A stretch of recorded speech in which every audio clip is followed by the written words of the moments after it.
Good day, this is Dimitri Lascaris coming to you from Tehran, Iran on May 6, 2025 for Reason to Resist. This is my third report from Iran since arriving in Tehran late in the evening on Friday, May 2nd. It's now early in the morning on May 6th.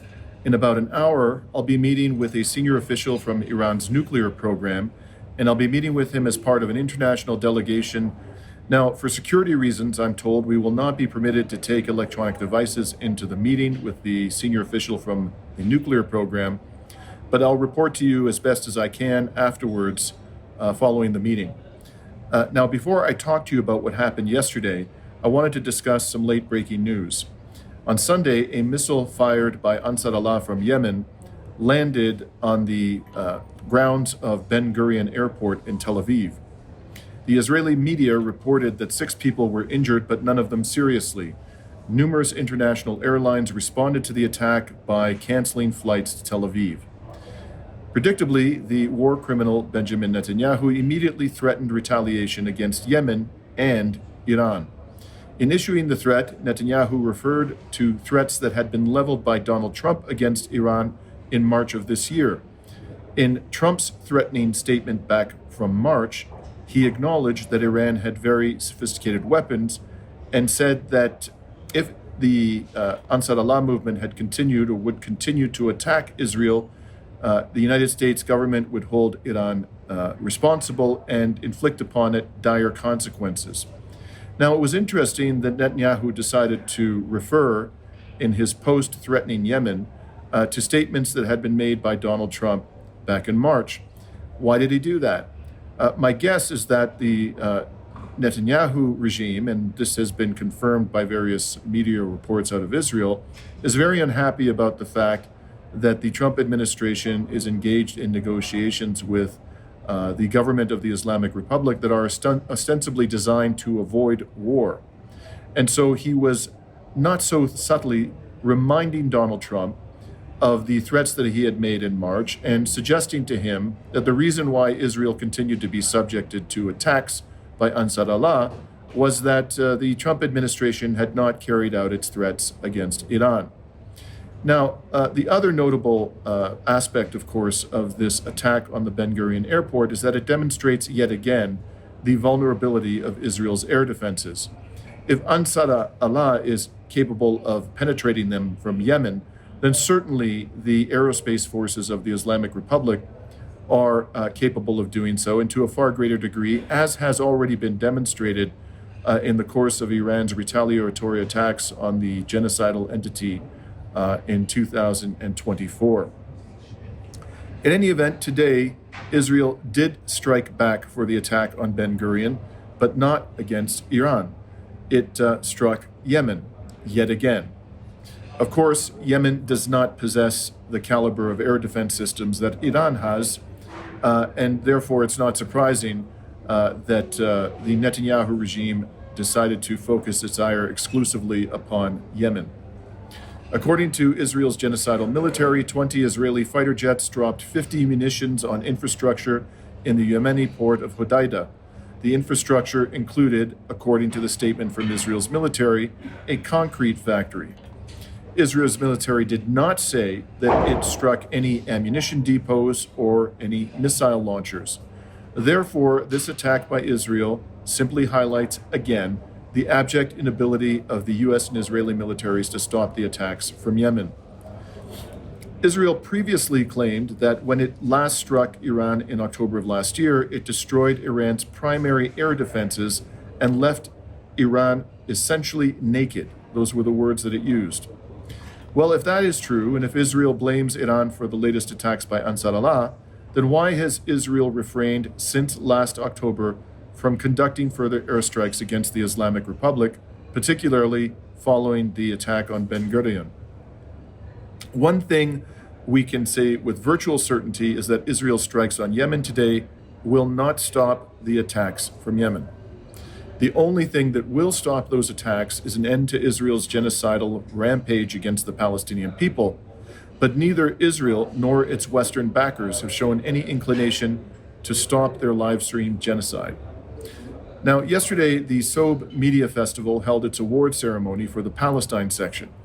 I was at the ceremony with dozens of other journalists and dignitaries from around the world. The ceremony lasted for about 3 hours, and I wanted to share with you a few of the highlights from that event. First, the award for Best Music Video went to Palestinians, performed by the band Sobh and directed by Hossam Abudan. After the MC announced the winner of the award, he revealed that the leader of the band had been martyred in Gaza. Here's the announcement that Palestinians had won Best Music Award, and after Best Music Video Award, I should say, and afterwards, you'll see the actual music video. Hossam Abudan. Strengthen your roots. Pir Ibrahim.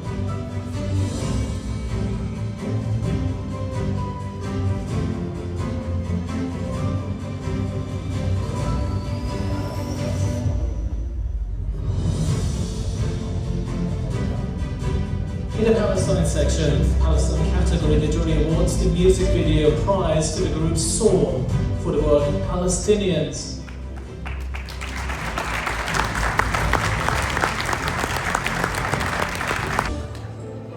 Let us now watch that beautiful music video they made.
Another highlight from the Sobh Festival ceremony yesterday was an award honoring Ahmed Sahmoud.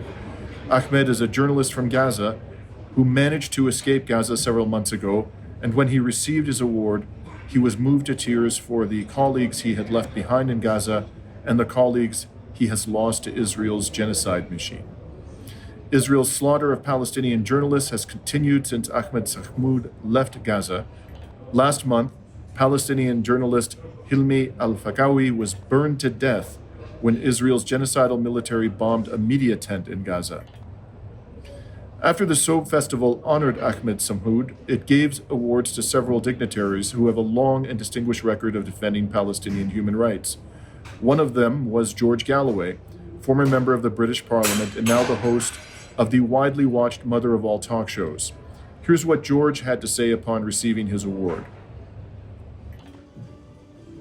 Distinguished elders, brothers and sisters, Assalamu alaikum wa rahmatullahi wa barakatuh. I'm honored to receive this award.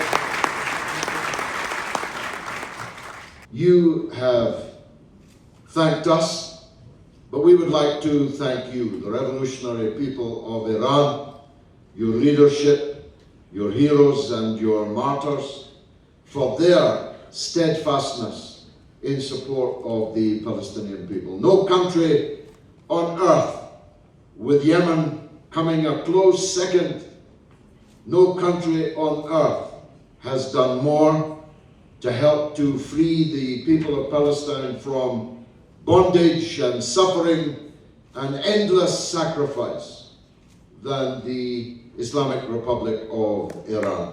This is simply a matter of fact. And though some useful idiots try to cloud that matter and our enemies decry it, the truth is, when Palestine is finally free, Iran will be able to take its place in the panoply of heroes who made it possible. Thank you for this award. Thank you, Mr. Galloway. Thank you, Another foreign dignitary who was honored at the Sobh Media Festival's awards was Mick Wallace from Ireland. Mick is a former member of the European Parliament whom I've interviewed before on Reason to Resist. Here's what Mick had to say upon receiving his award. We don't really deserve this. We don't do near enough. Claire pointed out that we worked in the European Parliament that is really a parliament of hypocrisy. They say they have European values, but they have proved that they don't. They have interests. And sadly, they're very much tied to the interest of US empire. They're tied to the interest of Western imperialism. But things will change. When they allowed Yemen to be bombed back to the Stone Age, starting in March 2015, even with the complicity of the UN, we didn't see any of it. There was a blackout. But we've just watched a genocide on our telephones from Gaza for over 18 months. A genocide on our telephones. The world will not be the same again. There's no going back. Western imperialism has been exposed for what it is. The political class have been exposed for who they are. The mainstream media have been exposed for who they are. And the people are seeing through it. Things are not going to be the same. Zionism is finished, and there's no beating the Palestinians. Thank you.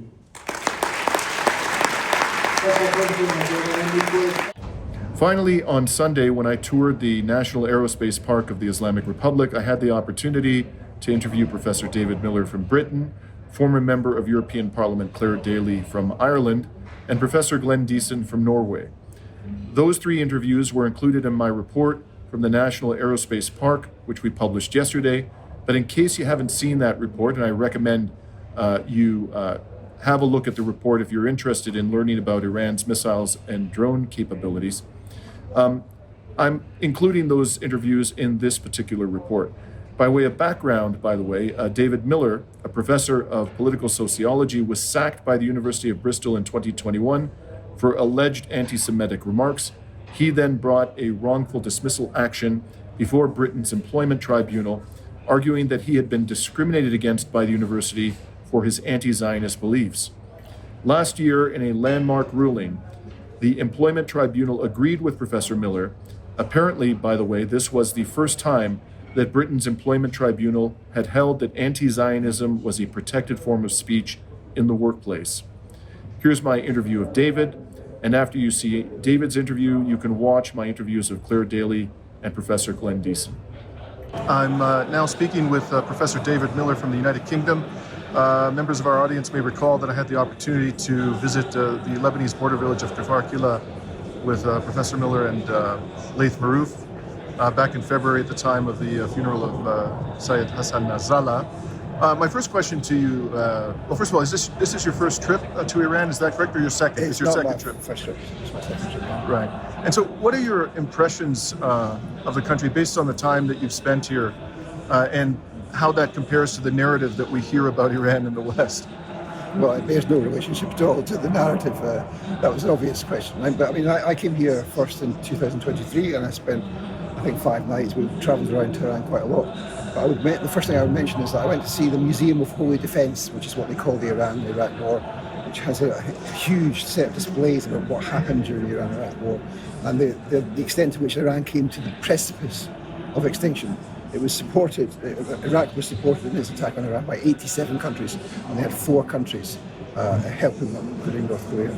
And as a result of that experience, they have built themselves up to be the most formidable military actor in the whole of the area, the whole of the region. Much more significant, actually, than the Israelis, although you wouldn't know that. We stand here just now in a place I didn't come to last time, which is quite a sensitive place. It's the IRGC's Aerospace Centre. And behind me, you can probably see the various missiles which are on display here. These missiles are, we just had a wee talk about them. These missiles are really very interesting because they show, on the one hand, some of the missiles which were used in True Promise 1 when Iran responded to Israel's attack on its consulate in Syria. Some of the big ballistic missiles that they use, some of the Shahed drones, some of the cruise missiles, you can see one behind me, which were used in True Promise 1, which of course hit their targets. But we also see here, immediately behind that one, the green one there, that's the Fateh 2 hypersonic missile. That was the only one out of all the ones that they showed us which was used in True Promise 1, which was used in True Promise 2, and which enabled them to penetrate the Israelis' most advanced air defences, and indeed the air defences of the surrounding Arab countries, and indeed the British military and the American military on the ocean. And this is a hypersonic missile which was able to penetrate through to hit the Unit 8200 intelligence base in the Golan Heights and penetrate through to the Nevatim air base in the Nakab or Negev desert, as the Israelis call it. Mm-hmm. And so what we see here is an extraordinary array of weaponry which has been extremely successful.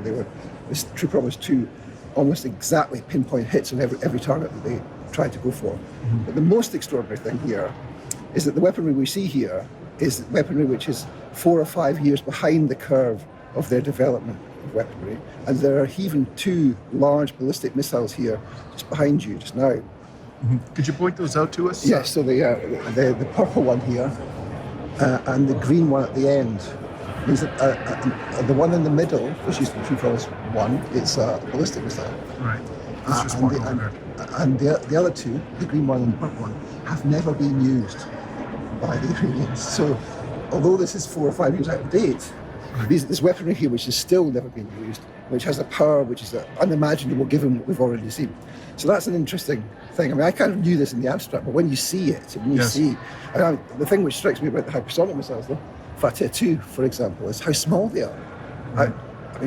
I should have known maybe, but they're really very small. And these were the missiles which penetrated all of the Israelis' air defences, and they could do so again. We've just been told by a senior IRGC officer about True Promise 3. He was questioned about whether True Promise 3, why it hadn't been executed, why they hadn't done it, and he was very clear that the True Promise 3 remains on the books. It remains ready to go.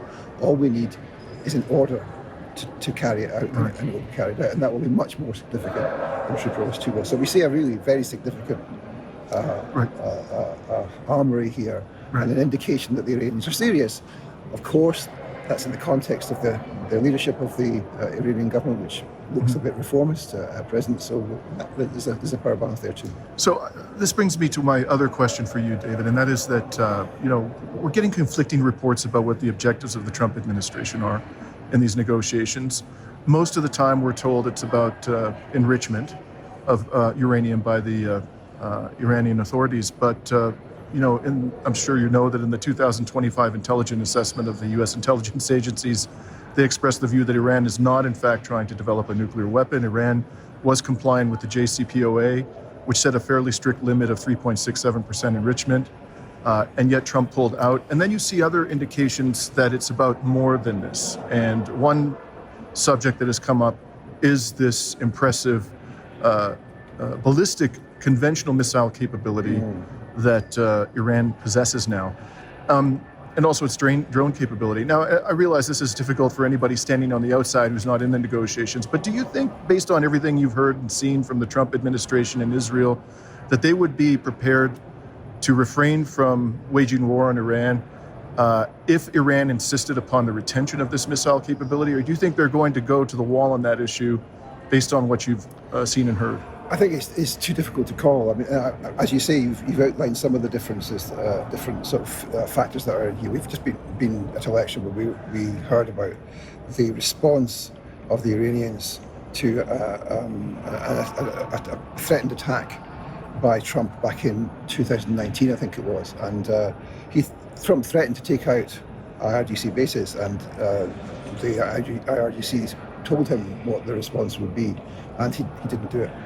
And there's more evidence in the current period that Trump is amenable to that kind of last-minute brinkmanship.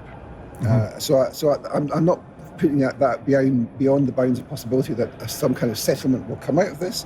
The Iranians, to do that, would need to play hardball, and perhaps more hardball than they're playing at present. On the other hand, Trump has so far has a record of stacking every single possible appointment with crazy hardline Zionists, really, really crazy hardline Zionists. So, and they, of course, are pushing for the support for Netanyahu's attack on Iran.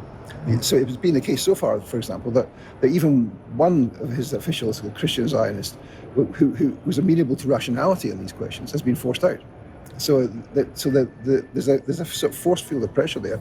Netanyahu is pressuring them very, very hard, and he knows how to pressure them. Yeah, he has a long experience of that. So I think it's too close to call, but there are signs on both sides that either outcome could be possible. Right. Well, thank you very much for speaking with us today, David. We'll be talking some more. Take care. Cheers. So I'm here now speaking with Clare Daly, former member of the European Parliament from Ireland. Thank you so much for speaking with me today. My pleasure. So, first of all, could you tell us, Clare, why you've decided to join the international delegation of journalists at the Sobh Media Festival at this particular time? Yeah, well, I was honoured to be able to have the opportunity. This is my actually second visit to Iran. I was at a conference on Palestine in 2017, I think. So when the opportunity came up to engage again, I mean, I was definitely going to take it, because it's only by exchanging views and meeting people in different countries that we can develop our humanity. So yeah, great. So this brings me to the question of European foreign policy, with respect to which you've been a very outspoken critic, and understandably so. What do you think the policies of the EU ought to be with respect to Iran? Well, they should develop absolute fraternal relations with Iran. I mean, this Iranian exceptionalism, constantly harping on about human rights in Iran, when there's massive human rights violations all across Europe now, with people being arrested and detained for pro-Palestine activity, not to mention but one is just total hypocrisy. Why would and should Iran be any different? This is an amazing country with an incredible history, great scientific advancement, and have always been to the forerunners of that. And for Europe to sanction these people is absolutely abhorrent. We should be linking in, developing, trading and doing business with Iran. And when we were in the Irish Parliament, we long sought for Ireland to reopen its embassy here and to develop good relations. And there traditionally has been in the past, and there should be again in the future.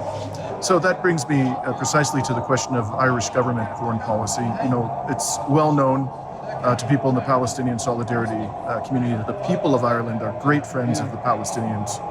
But the policies of the Irish government don't seem to be entirely consistent with popular sentiment in Ireland. What's your take on how the Irish government should be dealing with Israel and Palestine, and what particular chagrins you the most, assuming you find it? It's a very good question, because people across the world think that everybody, and including our government in Ireland, is pro-Palestine, and it's very important to say that they deliver rhetoric, and they have to, because they couldn't get away with that. So their rhetoric is a little bit more radical. We recognise the state of Palestine, brilliant, about the 150th country to do with it when Gaza is disappearing. So they're good on lip service, but in terms of actions, they have been as complicit almost as the rest of the European Union, which has been exposed now as to have actively and is actively enabling that genocide. So in Ireland, we have them being a member of the European Union, failing to advance the call to end the favourable EU-Israel Association Agreement, which Israel still benefits from. It still benefits from European taxpayers' money for education programmes in Israel, when they're annihilating education in Gaza and Palestine, Ireland has done nothing about these things, and at home we've actually increased our dual-use goods exports to Israel massively since the genocide started. The Irish Central Bank sells Israeli bombs. So in other words, we're facilitating the war effort in Israel. We allow our civilian airport at Shannon be used by the US military. It's an issue we've highlighted for a long time, including en route to assist the Israelis. So Irish establishment has been absolutely complicit. They just dress it up differently, and that's very important for people to realise that. They bend the knee to European imperialism. They want to be part of the European camp, but really what we're seeing emerging is European colonialism back in the way it always was, that the pretense that a world order and international law is over now. And what they get away with in Gaza is being replicated elsewhere. We see it already in Yemen. These people think they have the right to go anywhere they like, whenever they like, against whoever they like, target civilians. And, you know, somebody here made the point, and it's true this morning, we're looking at the devastation caused here in some of the scenes and the footage from the Iran-Iraq war that obviously devastated this country. But looking at some of the reenactions, when we see it every day now in Gaza and we know people are being starved, we're almost being acclimatised. This has been normalised now that civilians are targeted. So, and Ireland hasn't done anything about that. I mean, we're uniquely placed as being a former, we're still colonised country. Part of our country is under British occupation still, but we're very much in the Western camp. So we get it with the global South, but we're in the global North camp. That's a unique position to be in. And previously in our history, we used it as that. Like Little Ireland was the first country that moved the first anti-nuclear proliferation treaty. And it got passed. Nobody else could do that. And we had a really great name internationally. But sadly, our government now seems to be hell-bent on eliminating that because they're attacking what's left of our neutrality. They always debased it anyway. But now they're going for a full frontal assault now. They have moves to remove the safeguards upon which Irish troops go abroad. Currently, it can only happen, more than 12 people can only go abroad with the approval of the Parliament, the government and a UN mandate. And the reason why they're changing it is they want to go on missions that don't have a UN mandate. Now, what in the name of God would a country like Ireland have anything to do with that? Go and help in Germany and France rape Africa or exploit Africa for some energy policy? Come on. And having Irish men and women being killed in the service of somebody else's empire? No, people don't want that. And all of the opinion polls show that the people don't want that. But like a lot of other countries in the so-called democratic West, what the people want and what the governments are doing are going in completely different directions. So it will lie on the ordinary people to struggle to change that, unfortunately. And they are. They're beginning. Maybe not quick enough, but they're beginning. So we all have to do what we can and fight where we stand. Hear, hear. I very much hope we'll see you back in the European Parliament one day soon, Claire. You're greatly missed. Thank you so much. Take care. This is Glenn Diesen, Professor of Political Science at it's a university in Norway. Could you remind me the name of the university? University of Southeastern Norway. Right, and I've had the privilege of interviewing Glenn previously on Reason to Resist. So this is your first trip to Iran, Glenn? Yeah, no, that's correct. Right. Had some plans before, but yeah, this was the first. What are your impressions thus far?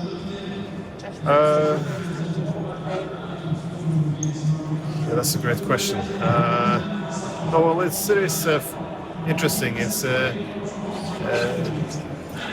one of those countries where people have a lot of strong opinions about, but most people do not know much about it. Now I would put myself in that same category. It's if you see the policies or the tensions between the West and Iran, especially since the 1950s, and how this has been reduced to simply a conflict between radical fundamentalists versus liberal democracies, it's quite a troubling, dishonest portrayal, which also prevents us from actually finding real solutions. But it's also interesting the security approach here, because they obviously see deterrence as being important. This is something that the Brigadier General made clear before, that unless they show willingness to strike back, and not just at American proxies, but directly at American bases, then they would be targeted. So this is the only thing that's keeping them out from being destroyed. And Yet I noticed that all peace agreements appears to be premised around the idea that Iran should to some extent demilitarize. Yet this is the only thing that's keeping them alive. So it is, it's fascinating. So I see, yes, a lot of impressions in a relatively short time. So I have one other question for you, Glenn. I've always been amazed that because you are from the EU, where the kinds of opinions and analysis that you've offered is not particularly popular with the political elite and the corporate media, and now you've come to Iran. Are you concerned, given the current political climate in Europe and the attitude towards dissenting opinions and criticism of European foreign policy, that coming here could create some issues for you with respect to the European authorities, or is that something you're not particularly concerned about? Well, we're not the European Union, though, we're almost de facto. But it is a wider problem at the moment, I think. The idea that if you go try to learn a bit about the history and security concerns of what your government defines as opponents, you do this little recognition that there's a need to know this in order to reduce the security competition. But sadly, it's often portrayed and perceived as simply being, well, now you're backing this side against us, which is a problem. I think the main problem is not that Iran has to be such a threat to the West. I think the war with Iran is a threat, and it seems quite easy to avoid a war. But again, look where we are at now. The United States and Israel might be going to war with Iran. European leaders are dead silent. Everyone has to conform to this narrative around this radical mullahs wanting to get nuclear weapons and destroy Israel. This is their only motivation, taking out all history. I think we are deluding ourselves, and we're also depriving ourselves of important opportunities to actually end this conflict, because a lot of the key security concerns of the Iranians are quite reasonable and they can be met. So, but there's no discussion. Well, thank you. You're always a voice of reason and courage, and I know that the people who watch our program really appreciate your analysis. Thank you very much. Thank you, Dimitri. Thank you. That's my report from Tehran on May 6, 2025. If you like this report, you found it informative, please click the like button, please share the video, and if you're not a subscriber, I encourage you to become one. And thank you very much for joining me today on Reason to Resist.